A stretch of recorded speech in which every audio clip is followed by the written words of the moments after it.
Welcome to TV6 news. ముందుగా headlines చూద్దాం.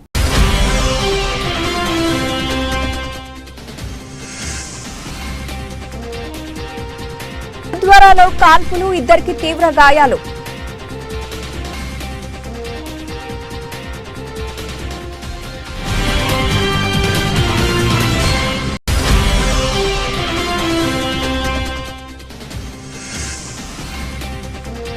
పెరుగుతున్న కోవిడ్ కేసులు వరుసగా రెండో రోజు 1800 కొత్త కేసులు, 10,000 దాటిన యాక్టివ్ కేసుల సంఖ్య.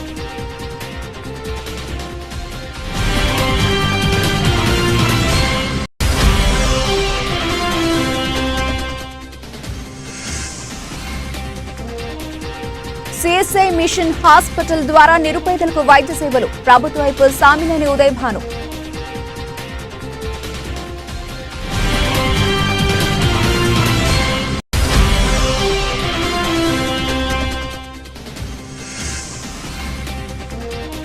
హైటెక్ హంగులతో రూపొందించిన ఏసీ స్లీపర్ బస్సులు, లహరి ఏసీ స్లీపర్ బస్సులను ప్రారంభించిన మంత్రి పువ్వాడ.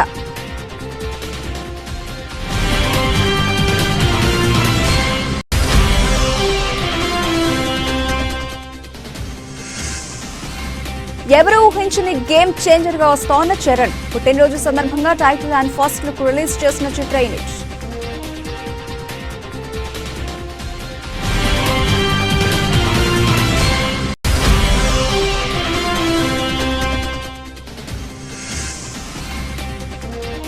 జడేజాకు గుడ్ న్యూస్ చెప్పిన BCCI, గ్రేడ్ బికి పడిపోయిన KL రాహుల్.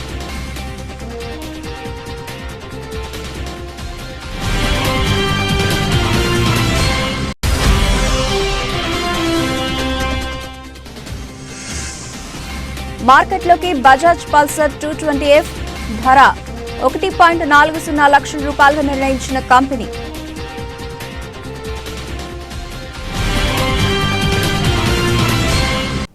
అమెరికాలోని గురుద్వారాలో కాల్పులు కలకలం సృష్టించాయి. కాలిఫోర్నియా రాష్ట్రంలోని సాక్రమెంటో కౌంటీలో ఉన్న గురుద్వారాలో ఇద్దరు వ్యక్తులు పరస్పరం కాల్పులు జరుపుకున్నారు. దీంతో ఇద్దరు తీవ్రంగా గాయపడ్డారు. సమాచారం అందుకున్న పోలీసులు ఘటనా స్థలానికి చేరుకుని క్షతగాత్రులను దవాఖానకు తరలించారు. వారి పరిస్థితి విషమంగా ఉందని చెప్పారు. గాయపడిన వారిలో ఒకరు భారత సంతతికి చెందిన వ్యక్తిగా గుర్తించామని తెలిపారు. ఈ ఘటన ఆదివారం రాత్రి 2:30 చోటు చేసుకున్నట్లు వెల్లడించారు. అయితే ఇవి విద్వేషపూర్వకంగా జరిగిన కాల్పులు కావని పోలీసులు స్పష్టం చేశారు. గురుద్వారాలో నగర్ కీర్తన్ వేడుకలు జరుగుతున్నాయని, ఈ క్రమంలో ఇద్దరు తెలిసిన వ్యక్తుల మధ్య చిన్న గొడవ జరిగిందని సాక్రమెంటో కౌంటీ పోలీసు అధికారి అమర్ గాంధీ చెప్పారు. గొడవ పెద్దదిగా మారడంతో ఒకరిపై ఒకరు చేయి చేసుకున్నారని, ఆ తర్వాత ఒకరిపై ఒకరు కాల్పులకు పాల్పడ్డారని వెల్లడించారు. ప్రస్తుతం గురుద్వారా ప్రాంతంలో పరిస్థితి అదుపులోనే ఉందని చెప్పారు. కాగా గత ఏడాది అమెరికాలో 44,000 తుపాకీ కాల్పుల ఘటనలు చోటు చేసుకున్నాయి.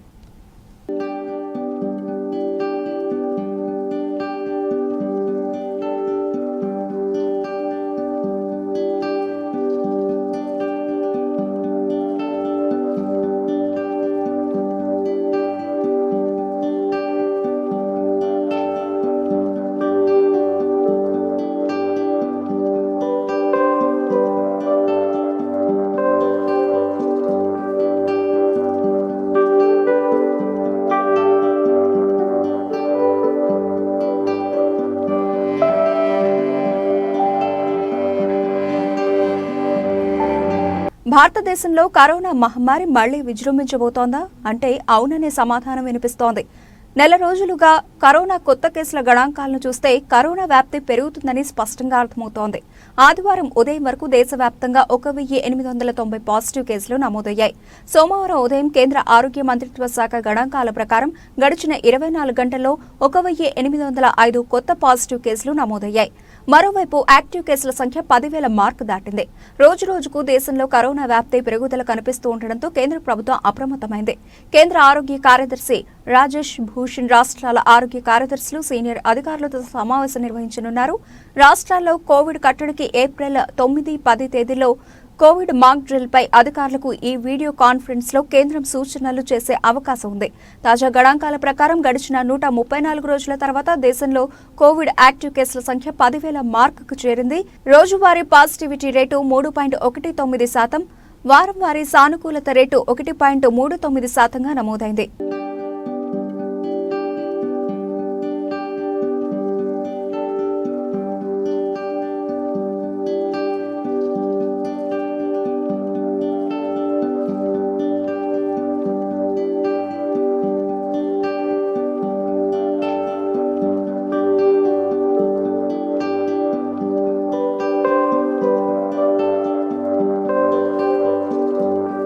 జగ్గైపేట పట్టణం విజయవాడ రోడ్డు 5 సర్కిల్ సమీపంలో సిఎస్ఐ ద్వారా నూతనంగా సిఎస్ఐ మిషన్ హాస్పిటల్ ఏర్పాటు చేయడం హర్షణీయమని ప్రభుత్వ వైపు శాసనసభ్యులు సామినేని ఉదయ్ భాను అన్నారు. సోమవారం నాడు ఉదయం 11 గంటలకు సిఎస్ఐ మిషనరీ హాస్పిటల్ ప్రారంభించనున్న దృష్ట్యా ఆదివారం రాత్రి ఆంధ్రప్రదేశ్ రాష్ట్ర ప్రభుత్వ వైపు శాసనసభ్యులు సామినేని ఉదయ్ భాను అక్కడికి వెళ్లి నిర్మాణ పనులను మరియు ప్రారంభ ఏర్పాట్లను పర్యవేక్షించారు. నమస్కారం.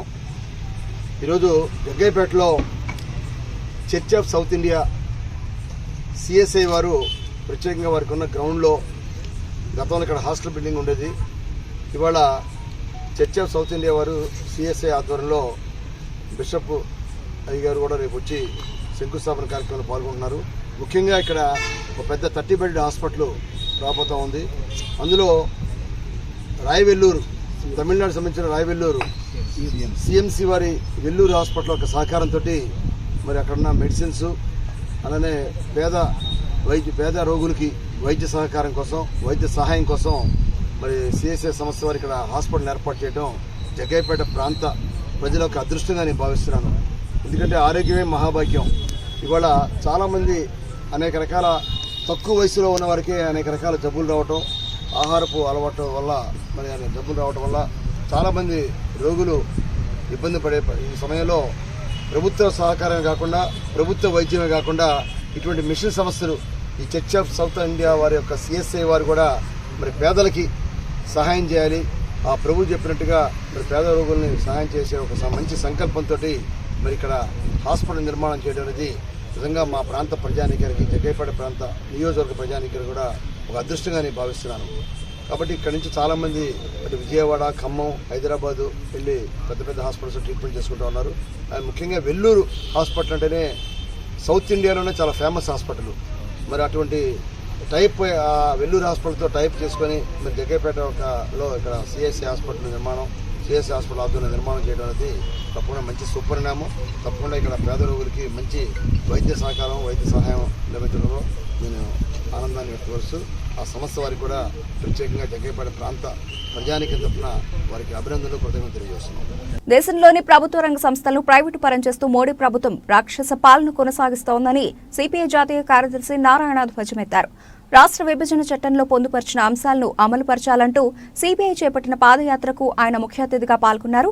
ఈ సందర్భంగా మహబూబాబాద్ జిల్లా కేంద్రంలో జరిగిన బహిరంగ సభలో నారాయణ మాట్లాడుతూ బయ్యారం ఇనుపరాయి బలమైంది కాదంటున్నారని, కాజీపేటలో కోచ్ ఫ్యాక్టరీని ఏర్పాటు చేయాలని పోరాటం చేయడాన్ని తన చిన్నతనం నుండే చూస్తున్నామని, గిరిజన యూనివర్సిటీలకి 50 కోట్ల రూపాయలు ఇస్తే ఏ మూలకు సరిపోతాయని, విభజన చట్టంలో పేర్కొన్న అంశాల సాధనకు ముఖ్యమంత్రి కేసీఆర్ అఖిల పక్షాలను ఢిల్లీకి తీసుకెళ్లాలని, పార్లమెంట్లో కొట్లాడాలన్నారు. సింగరేణి బొగ్గును కాదని అదాని దిగుమతి చేసుకునే బొగ్గును తీసుకోవాలని ఒత్తిడి చేస్తున్నారని, బీజేపీకి వ్యతిరేక రాష్ట్రాల్లో ఆర్ఎస్ఎస్ లో పనిచేసిన వారిని గవర్నర్లుగా నియమిస్తున్నారని తెలిపారు. ఆదివాసీ మహిళకి నాకు ఎంతో ప్రేమ ఉంది. ఆమె దేశాధ్యక్షులుగా చేస్తామని చెప్పేసి ప్రకటించారు. సంతోషమే. కానీ ఆయన ఎందుకు పెట్టారు? ఇప్పుడు ఈ ఫారెస్ట్ అమెండ్మెంట్ యాక్ట్ సంతకం పెట్టాలా? ఎవరు పెట్టాలి? ప్రెసిడెంట్ ఆఫ్ ఇండియా పెట్టాలా? ప్రెసిడెంట్ ఆఫ్ ఇండియా సంతకం పెట్టాలని సాధ్యం అవుతుంది. అందుకనే ఉద్దేశపూర్వకంగా అదృష్టాలని ఆదివాసీ మహిళని పెట్టి ఆమె ద్వారా ఆ చట్టాలు మొత్తం మార్చేయడానికి ప్రయత్నిస్తూ ఉన్నారు. భూములు మొత్తం పేదవాళ్ళకి సంపన్నులకు ఇచ్చేస్తా ఉన్నారు. అంటే ఒక ఆదివాసీ మహిళల్ని అడ్డం పెట్టి, ఆదివాసీ మహిళల్ని అత్యక్ష అడ్డం పెట్టి గిరిజనులకి పంగనామాలు పెట్టే ప్రభుత్వం ఎదురు ఉంటే అది మోడీ ప్రభుత్వం తప్ప ఇంకోటి కానే కాదు. దానికి ఎగ్జాంపుల్ ఇక్కడే ములుగులో యూనివర్సిటీ పెట్టారు, 50 కోట్లు ఇచ్చారు. ఒక యూనివర్సిటీకి 50 కోట్లు సరిపోతుందా? ఆ ల్యాండ్ సొంతం చేసి కాంపౌండ్ కూడా రాదు డబ్బులు. మళ్ళీ ఇచ్చారా? ఒకవైపు దేశాధ్యక్షులు గిరిజన మహిళ, ములుగులో విద్యార్థులు యూనివర్సిటీకి డబ్బులు ఇవ్వరా? అసరావుపేటలోని భద్రాచలం రోడ్డు రామభక్తుల పాదయాత్రతో సందడిగా మారింది. వీరికి రామతండ్రి ట్రస్ట్ వారు ఉట్లపల్లి గ్రామంలో స్వాగతం పలికి మంచినీరు ఆహారం సమకూర్చి సేవాతత్వం చాటుకున్నారు. భద్రాద్రి కొత్తగూడెం జిల్లా అశ్వారావుపేట మీదుగా శ్రీరామనవమి భద్రాచలం పాదయాత్రగా బయలుదేరి వెళుతున్న సుమారు 6,000 మంది ఆంధ్ర ప్రాంత భక్తులతో అశ్వారావుపేట సందడిగా మారింది. అశ్వారావుపేట మీదుగా వెళుతున్న రామ భక్తులకు రామదండు సేవా సమితి ట్రస్ట్ వారి ఆధ్వర్యంలో ఊట్లపల్లి గ్రామంలో స్వాగతం పలికి ఆతిథ్యమిచ్చారు. అంతేకాకుండా ఆరోగ్య శిబిర ఏర్పాటు చేసి భక్తులకు అవసరమైన మందులను అందజేశారు. ఈ సందర్భంగా భక్తులు రామదండు సేవా సమితి ట్రస్ట్ వారికి కృతజ్ఞతలు తెలిపారు.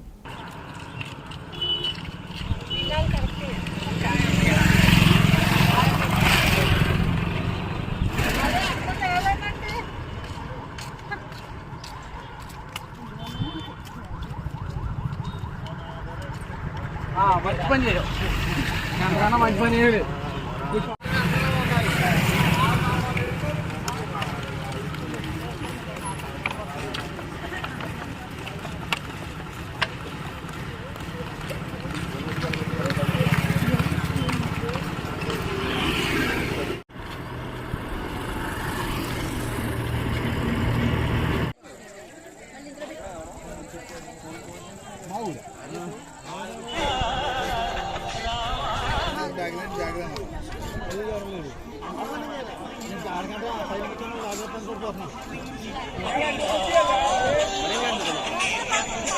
ప్రయాణికులకు మెరుగైన సేవలు అందించేందుకు కొత్త ఏసీ స్లీపర్ బస్సులను కొనుగోలు చేసినట్లు రవాణా శాఖ మంత్రి పువ్వాడ అజయ్ కుమార్ అన్నారు. రాష్ట్రంలో తొలిసారిగా ఈ తరహా బస్సులను వాడకంలోకి టీఎస్ఆర్టీసీ తీసుకువచ్చింది. ఏసీ స్లీపర్ బస్సులకు లహరి అమ్మఒడి అనుభూతిగా నామకరణం చేశారు. కొత్త ఏసీ స్లీపర్ బస్సులను రవాణా శాఖ మంత్రి పువ్వాడ అజయ్ కుమార్ ఆర్టీసీ చైర్మన్ బాజిరెడ్డి గోవర్ధన్ లాంఛనంగా ప్రారంభించారు. ప్రయాణికుల సౌకర్యార్థం హైటెక్ హంగులతో తొలిసారిగా ఏసీ స్లీపర్ బస్సులను తెలంగాణ రాష్ట్ర రోడ్డు రవాణా సంస్థ అందుబాటులోకి తీసుకువచ్చింది. మారుతున్న జీవన ప్రమాణాలను అనుగుణంగా ప్రజా రవాణాలో మెరుగైన సేవలు, వసతులతో కూడిన ప్రయాణాన్ని అందించాలని రాష్ట్ర ముఖ్యమంత్రి కేసీఆర్ సూచనల మేరకు రాష్ట్ర రవాణా శాఖ మంత్రి పువ్వాడ అజయ్ కుమార్ ఆదేశాల మేరకు సంస్థ ఉన్నతాధికారులు ఈ కార్యక్రమానికి శ్రీకారం చుట్టారు. టీఎస్ఆర్టీసీ సంస్థ అధునాతన స్లీపర్ బస్సులను అందుబాటులోకి తీసుకువచ్చింది. మొదటి విడతగా 16 ఏసీ స్లీపర్ బస్సులను వాడకంలోకి తెస్తోంది. ఇక ప్రైవేటు బస్సులకు ధీటుగా రూపొందించిన ఈ బస్సులు సోమవారం నుంచి ప్రయాణికులకు అందుబాటులోకి వచ్చాయి. కర్ణాటకలోని బెంగళూరు, హుబ్లీ, ఆంధ్రప్రదేశ్లోని విశాఖపట్నం, తిరుపతి, తమిళనాడులోని చెన్నై మార్గాల్లో ఈ 16 కొత్త ఏసీ స్లీపర్ బస్సులను సంస్థ నడపనుంది. ప్రయాణికులకు మెరుగైన నాణ్యమైన సేవలను అందించాలనే ఉద్దేశంతో ఇటీవల కొత్త సూపర్ లగ్జరీ 630 బస్సులను, non AC sleeper come seater 8 బస్సులను, నాన్ ఏసీ స్లీపర్ 4 బస్సులను సంస్థ ప్రారంభించింది. వాటికి ప్రజల నుంచి మంచి స్పందన వస్తోంది. సుదూర ప్రాంతాలకు వెళ్లే వారికి మరింతగా చేరువయ్యేందుకు అత్యాధునిక హంగులతో కొత్త ఏసీ స్లీపర్ బస్సులను అందుబాటులోకి తీసుకురావాలని టీఎస్ఆర్టీసీ యాజమాన్యం నిర్ణయించింది. నాన్ ఏసీ స్లీపర్ బస్సుల మాదిరిగానే ఏసీ స్లీపర్ బస్సులకు లహరి అమ్మఒడి అనుభూతిగా నామకరణం చేశారు.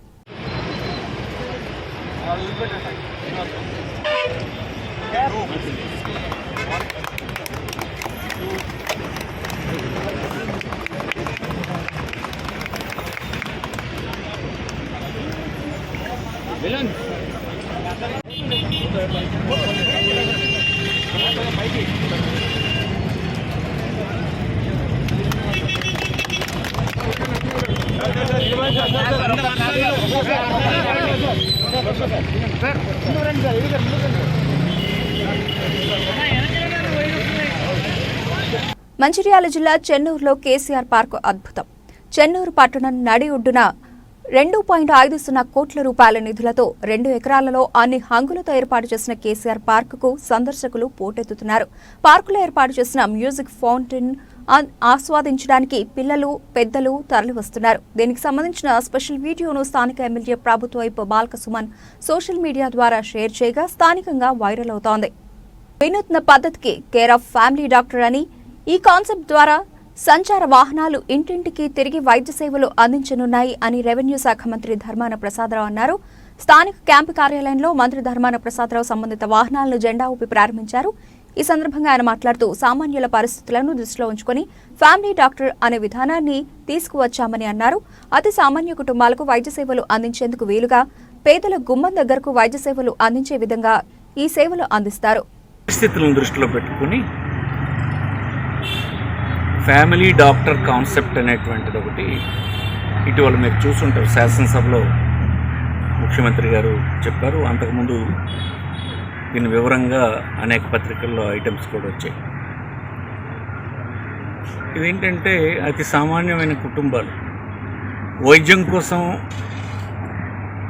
అందుబాటులో ఉండేటువంటి హాస్పిటళ్ళకి వెళ్ళి ధనం సమయాన్ని వృధా చేసుకోకుండా ఆ కుటుంబాల వద్దకు ఆ పేషెంట్ని చూడడానికి డాక్టర్ విత్ ఎక్విప్మెంట్ వెళ్ళేటట్టుగా ఇది రూపకల్పన చేయబడ్డది. ప్రతి పిహెచ్సిలో ఉండేటువంటి ఇద్దరు డాక్టర్లు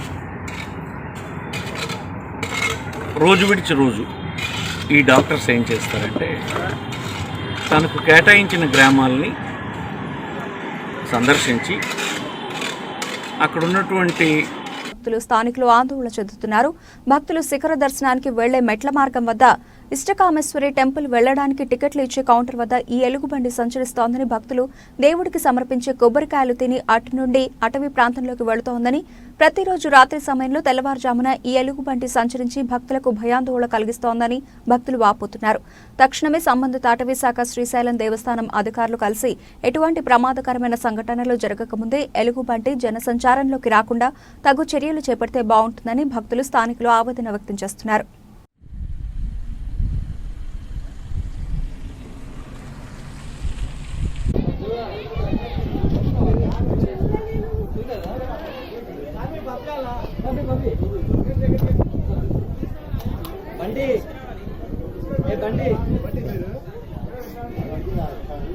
ఇంత బాగా వచ్చింది.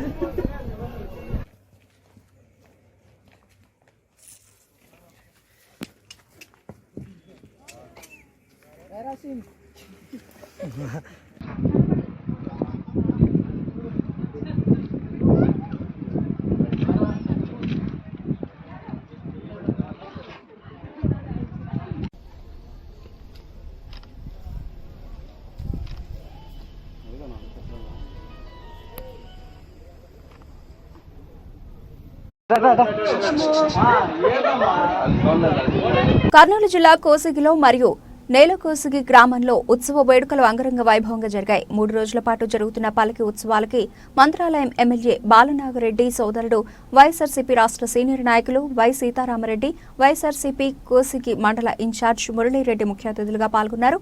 ఘనంగా 5 పల్లకీలతో నేలకోసిగిలో శ్రీ సుప్రసిద్ధ శైవ బీరప్ప స్వామి పండుగ నిర్వహించారు. ముందుగా స్వామివారి గుడి ముందు ఆవు నెయ్యితో గ్రామంలో పంట పొలాలతో ఆ గ్రామం సుభిక్షంగా ఉండాలని హోమం నిర్వహించారు.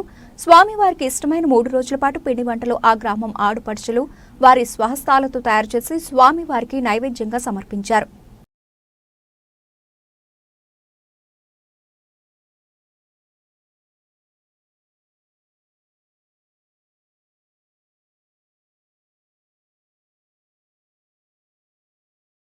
పాత పాల్వంచలో శ్రీ ఆత్మలింగేశ్వర ఆలయం వద్ద భూ వివాదం తారాస్థాయికి చేరింది. గత కొన్ని సంవత్సరాలుగా భూమి దేవస్థానం చెందిందని ఆలయ ధర్మకర్త మచ్చ శ్రీనివాసరావు గుడి నిర్మాణంలో తన భూమి కొంత ఆక్రమణకు గురైందని కేటీపీఎస్ ఉద్యోగి రొడ్డ సీతారాములకు మధ్య గత కొన్నేళ్లుగా వివాదం జరుగుతోంది. ఈ విషయంపై కోర్టులో సైతం కేసులు నడుస్తున్నాయి. ఈ క్రమంలో శనివారం ఆలయం వద్దకు రొడ్డ సీతారాములు, అతని సోదరుడు రామూర్తితో పాటు సుమారు 10 మంది కలిసి వచ్చి గోశాల నిర్మాణం వద్ద సిమెంటు స్తంభాలను కర్రలతో ధ్వంసం చేశారని, దీంతో అక్కడే ఉన్న మచ్చ శ్రీనివాసరావు వారి వద్దకు వచ్చి అడ్డుకునే క్రమంలో ఇరు వర్గాల మధ్య ఘర్షణ వాతావరణం చోటు చేసుకుంది. ఈ క్రమంలో సీతారాములు తనపై కత్తితో దాడి చేశారని మచ్చ శ్రీనివాస్ ఆరోపించారు. సీతారాములు అతని భార్య కుటుంబ సభ్యులపై మచ్చ శ్రీను, అతని అనుచరులు, మహిళలు అని చూడకుండా దాడి చేశారని సీతారాముల కుటుంబ సభ్యులు ఆరోపించారు. ఈ ఘటనలో ఇరు వర్గాలకు స్వల్ప గాయాలయ్యాయి. వీళ్లు పాల్వంచ ప్రభుత్వ ఆసుపత్రికి తరలించారు. ఈ ఘటనపై సీతారాముల కుటుంబ సభ్యులు స్థానిక పోలీస్ స్టేషన్లో ఫిర్యాదు చేయగా మచ్చశ్రీను పోలీస్ స్టేషన్లో ఫిర్యాదు ఇవ్వకపోవడం పట్ల పలు అనుమానాలకు తావిస్తోంది. మచ్చ శ్రీనివాసరావు అనుచరులు 7గురిపై కేసు నమోదు చేసిన పాల్వంచ పోలీసులు. సార్, నాకు పాల్వంచ చింతల చెరువు ఆయకట్టు చెరువు కింద సర్వే నెంబర్ 21లో ఎకరం 23 గుంటల వరి పొలం ఉన్నది సార్. ఆ పొలానికి పక్కన శివాలయం ఉన్నది సార్. ఆ శివాలయం పునర్నిర్మాణం పేరుతోటి మచ్చ శ్రీనివాసరావు ఎటువంటి మచ్చ శ్రీనివాసరావు అనే వ్యక్తి మా భూమి మీదకి వచ్చి మమ్మల్ని పందిర్లు అన్నీ వేసి దౌర్జన్యం చేసుకుంటా, మా ఆడవాళ్ళని కూడా చూడకుండా దౌర్జన్యంగా మమ్మల్ని కొట్టడం చేయడం చేసుకుంటూ మమ్మల్ని మానసికంగా బాగా ఇబ్బంది పెడుతుండ్రు. ఆయన వల్ల మాకు ప్రాణహాని కూడా ఉంది. అందువల్ల మమ్మల్ని కొంచెం వాళ్ళ బారి నుంచి కాపాడమని కోరుకుంటున్నాం. దయచేసి కాపాడండి. ఒక 10 మంది పైన రొడ్డ సీతారాములు, రొడ్డ రామమూర్తి, రొడ్డ సీతారాములు భార్య, రొడ్డ రామమూర్తి భార్య, ఇంకొక 10 మందిని తీసుకొని వచ్చారు. అక్కడ ఉన్న నిర్మాణాలు మొత్తం ఐరన్ రాడ్స్ బెండ్ చేయడము, పందిర్లను బీకేయడం చేస్తుంటే ఇప్పుడు ఏం పని నడుస్తలేదు కదా, ఎందుకు ఇట్లా ఇబ్బంది పెడుతున్నారు మమ్మల్ని అని అంటే ఇక్కడ గొడవ కానీ మా కేసు తెగదంట మా లాయర్ గారు చెప్పారు అని కత్తి తీసుకొని ఇలా గొడవ పోయిందట. నేను చేయడ్డం పెట్ట చేతికి దిగింది కత్తి. ఇలా కోటేశ్వరరావు అని కుమార్ ఇద్దరు వచ్చి ఆపారు. వాళ్ళకు కూడా గాయాలైంది. ప్రజల జీవన ప్రమాణాలు మెరుగుపరిచేందుకు ప్రభుత్వం నిర్దేశించుకున్న లక్ష్యాలను ప్రణాళికాబద్ధంగా సకాలంలో పూర్తి చేయాలని రాష్ట్ర ప్రభుత్వ ప్రధాన కార్యదర్శి శాంతికుమారి జిల్లా కలెక్టర్లకు సూచించారు. శుక్రవారం హైదరాబాద్ నుండి రాష్ట్ర స్థాయి ఉన్నతాధికారులతో కలిసి కంటి వెలుగు ఆరోగ్య మహిళా పట్టణ ప్రాంతాల్లో 2 పడక గదుల నిర్మాణం 58, 59, 76, 118 ప్రభుత్వ జీవోల ప్రకారం చేయవలసిన క్రమబద్దీకరణ, పోడు భూములు, తెలంగాణకు హరితహారం, ఎండాకాలంలో తీసుకోవాల్సిన జాగ్రత్తలు, ఇంటర్ 10వ తరగతి పరీక్షలు, ఐడీఓసీ, తెలంగాణకు హరితహారం తదితర కార్యక్రమాలపై జిల్లా కలెక్టర్లతో వీడియో కాన్ఫరెన్స్ నిర్వహించారు. ఈ సందర్భంగా కంటి వెలుగుపై సమీక్షిస్తూ జిల్లాలకు చేరిన ప్రిస్క్రిప్షన్ కళ్లద్దాలను త్వరితగతిన లబ్ధిదారులకు వారి ఇంటి వద్ద అందించే విధంగా కలెక్టర్లు ప్రత్యేక శ్రద్ధ వహించాలని సూచించారు. ఆరోగ్య మహిళా కేంద్రాలపై ప్రజల్లో మరింత విస్తృత ప్రచారం కల్పించాలని సూచించారు. జీవో 58 సంబంధించి పెండింగ్ పట్టాలను మార్చి చివరి నాటికి పంపిణీ పూర్తి చేయాలని, జీవో 59కి సంబంధించి క్రమబద్దీకరణ రుసుము వసూలు చేసి పట్టాలు పంపిణీ చేయాలని పేర్కొన్నారు. Yes, ma'am. This week I had visited one Kanti Velgu camp, ma'am. So the average turnout is above 150, ma'am. And in all the centers, the average turnout is above 150, ma'am. And regarding the prescription classes also, ma'am. So just 3 days ago, we had received a consignment of 3,000, ma'am.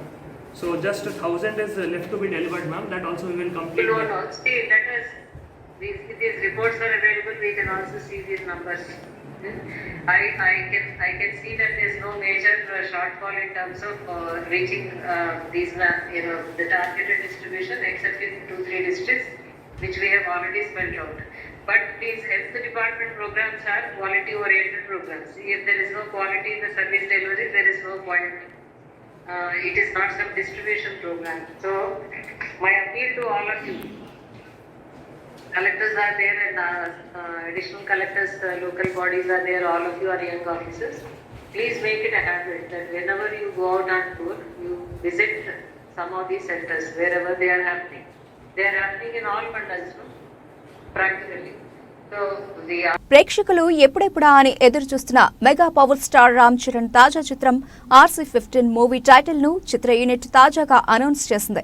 దర్శకుడు Shankar direction లో తెరకెక్కుతున్న ఈ చిత్రానికి game changer అనే powerful title ను చిత్ర unit fix చేసింది. ఈ title లోగోను తాజాగా చరణ్ పుట్టినరోజు కానుకగా రిలీజ్ చేశారు మేకర్స్. గతంలో ఈ సినిమాకు CEO విశ్వాంభర వంటి టైటిల్స్ పేరు వినిపించాయి. అయితే చాలా మంది ఈ సినిమాకు CEO అనే టైటిల్ ను ఫిక్స్ చేస్తారని భావించారు. సోషల్ మీడియాలోనూ ఈ టైటిల్ ను దాదాపుగా ఖరారు చేశారు. అయితే ఎవరూ ఊహించని విధంగా చిత్ర యూనిట్ మాత్రం out of the box title ను పట్టుకొచ్చి అందరినీ సర్ప్రైజ్ చేసింది. పూర్తి పొలిటికల్ బ్యాక్ డ్రాప్ లో ఈ సినిమా రాబోతోందని టైటిల్ లోగోలో రివీల్ చేసింది చిత్ర యూనిట్. ఇక ఈ సినిమాలో గేమ్ చేంజర్ గా చరణ్ ఎలాంటి పాత్రలో కనిపిస్తాడా అనేది ఇప్పుడు ఆసక్తికరంగా మారింది. ఈ సినిమా టైటిల్ అనౌన్స్ చేయగానే గేమ్ చేంజర్ ట్విట్టర్ లో #1 స్థానంలో ట్రెండింగ్ అవుతోంది. ఇక ఈ సినిమాలో అందాల భామ కియారా అద్వానీ హీరోయిన్ గా నటిస్తూ ఉండగా మ్యూజిక్ సెన్సేషన్ థమన్ ఈ చిత్రానికి సంగీతాన్ని అందిస్తున్నారు. స్టార్ ప్రొడ్యూసర్ దిల్ రాజు ఈ చిత్రాన్ని భారీ బడ్జెట్ తో ప్రొడ్యూస్ చేస్తున్నారు.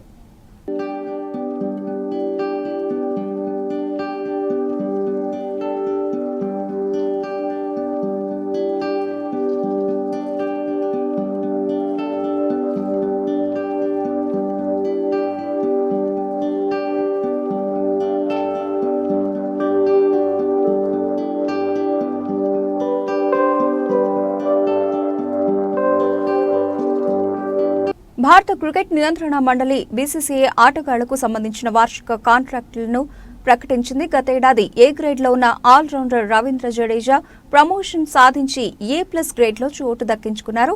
అయితే వరుస వైఫల్యాలతో సతమతమవుతూ వస్తున్న KL రాహుల్కు BCCI షాక్ ఇచ్చింది. ఇప్పటివరకు ఏ గ్రేడ్లో ఉండగా ప్రస్తుతం B గ్రేడ్కు పడిపోయాడు. బౌలింగ్ విభాగంలోనూ బ్యాటింగ్ విభాగంలోనూ కొంతకాలంగా నిలకడగా రాణిస్తున్న అక్షర్ పటేల్కు ఏ గ్రేడ్లోకి ప్రమోషన్ లభించింది. ఆస్ట్రేలియా టెస్ట్ సిరీస్ టెస్టుల్లో అరంగేట్రం చేసిన ఆంధ్ర క్రికెటర్ భారత్కు బోర్డు కాంట్రాక్ట్ దక్కింది. అతను C గ్రేడ్లో కొనసాగుతారు. ఇక BCCI ఆటగాళ్లకు 4 విభాగాల్లో వార్షిక కాంట్రాక్టులను ప్రకటిస్తోంది. వీటిలో A+, A, B, C గ్రేడులు ఉంటాయి.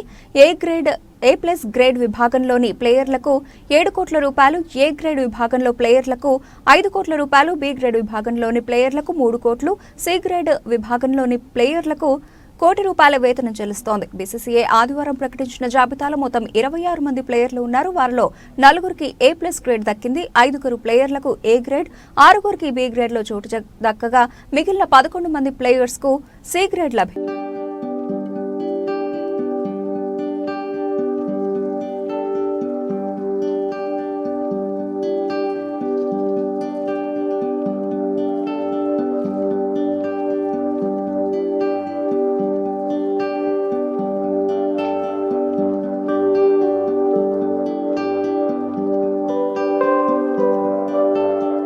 ప్రముఖ 2 వీలర్స్ తయారీ కంపెనీ బజాజ్ ఆటో దేశీయ మార్కెట్లోకి అప్డేటెడ్ వర్షన్ పల్సర్ 220F విడుదల చేసింది. దీని ధర ₹1.40 లక్షల నిర్ణయించారు. పాత మోడల్ పల్సర్ 220F కంటే ₹3,000 ఎక్కువ. గతంలో ఆవిష్కరించిన సెమీ ఫైట్ బైక్ ను 2022 ఏప్రిల్లో ఉపసంహరించుకున్నది. కానీ ప్రజల నుంచి గిరాకీ రావడంతో కొన్ని అప్డేట్స్ తో మళ్లీ దేశీయ మార్కెట్లో ఆవిష్కరించింది. ప్రస్తుతం పల్సర్ 220F బైక్ మాత్రమే ఆవిష్కరిస్తోంది. ఇప్పటికే డీలర్షిప్లకు బైక్ల తరలింపు ప్రారంభించింది. దేశవ్యాప్తంగా కంపెనీ ఆథరైజ్డ్ డీలర్షిప్ల వద్ద ఈ బైక్లు అందుబాటులో ఉన్నాయి. సొంత బజాజ్ పల్సర్ F250తో పాటు టీవీఎస్ అపాచీ RTR 200 బైక్లతో పోటీ పడనుంది.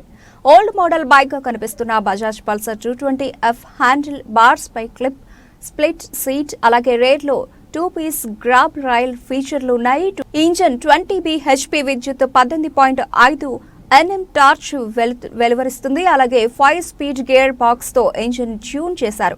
కొత్త బజాజ్ పల్సర్ 220F బైక్ ను నూతన BS6 2.0 ప్రమాణాల్లో భాగంగా RTE నిబంధనలకు అనుగుణంగా డిజైన్ చేశారు. ఇది E20 పెట్రోల్ తో నడుస్తుంది. Semi digital instrument console with analog dials for tachometer, fuel level indicator, speedometer, digital screen తదితర ఫీచర్లు ఉన్నాయి. Telescopic front forks, dual gas charged, అలాగే షాక్ అంబాసిడర్లు, ఫ్రంట్ అండ్ రేర్ డిస్క్ బ్రేక్లు, సింగిల్ ఛానల్ ABS, 17 అంగుళాల alloy wheels తదితర ఫీచర్లతో వస్తోంది.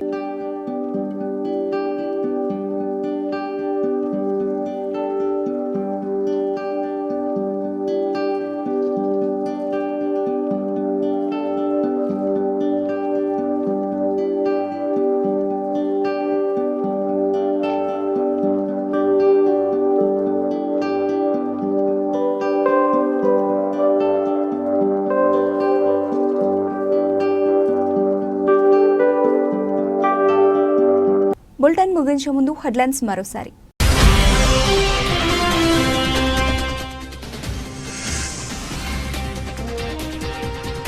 హరిద్వారాలో కాల్పులు, 2కి తీవ్ర గాయాలు.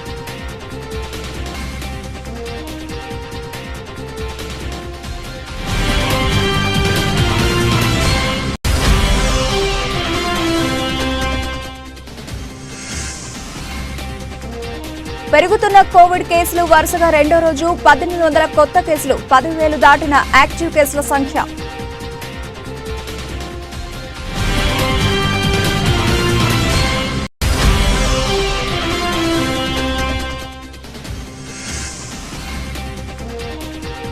CSI మిషన్ హాస్పిటల్ ద్వారా నిరుపేదలకు వైద్య సేవలు, ప్రభుత్వ వైపు సామినేని ఉదయభాను.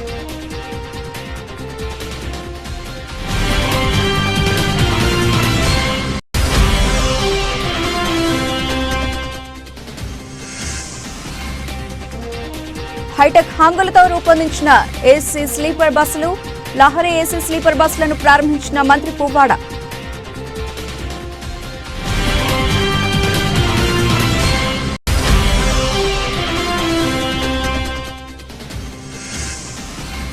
ఎవరు ఊహించని గేమ్ చేంజర్ గా వస్తోన్న చరణ్ పుట్టినరోజు సందర్భంగా title and first look release చేసిన చిత్ర యూనిట్.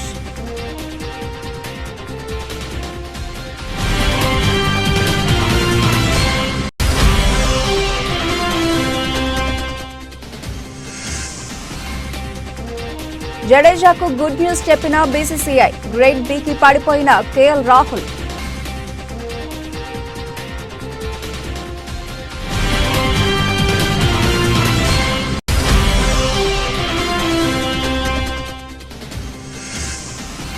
మార్కెట్లోకి బజాజ్ పల్సర్ 220F ధర 1.40 లక్షల రూపాయలుగా నిర్ణయించిన కంపెనీ.